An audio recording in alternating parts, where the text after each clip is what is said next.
Hey there, future medical pros. Today I'm diving into the fascinating world of kidney function with a snazzy 3D animation. By the end of this video, you'll have a crystal clear understanding of how these vital organs work their magic. Let's get started. First up, let's talk location. Your kidneys are nestled on either side of your spine in the posterior abdominal wall. Imagine them as your body's tiny but mighty filtration plants.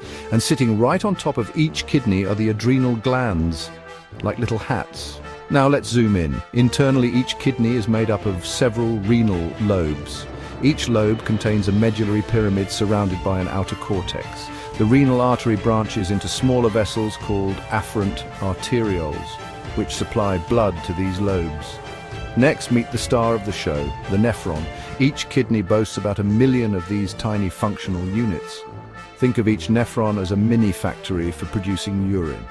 A nephron has two main parts, the renal corpuscle and the tubule. The renal corpuscle consists of the glomerulus and Bowman's capsule. Picture the glomerulus as a tangled ball of capillaries nestled inside the Bowman's capsule. Blood enters the glomerulus through the afferent arteriole, which is wider than the efferent arteriole it exits through. This creates high pressure, forcing small substances like water, nitrogenous wastes, amino acids, glucose, and ions from the blood into Bowman's capsule, a process known as glomerular filtration. Larger substances like plasma proteins and red blood cells remain in the blood.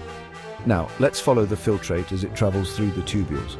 It starts its journey in the proximal convoluted tubule, winds its way down the loop of Henle, through the distal convoluted tubule, and finally into the collecting duct. Along the way, essential substances like glucose, amino acids, and ions are reabsorbed into the peritubular capillaries. This is called tubular reabsorption, and it's mainly driven by active transport and osmosis for water. But wait, there's more. The nephron also engages in tubular secretion. This process primarily occurs in the distal convoluted tubule and the collecting duct, where nitrogenous wastes, excess hydrogen ions, and potassium ions are secreted from the peritubular capillaries into the filtrate. This modified filtrate travels through the urinary system, eventually exiting the body as urine.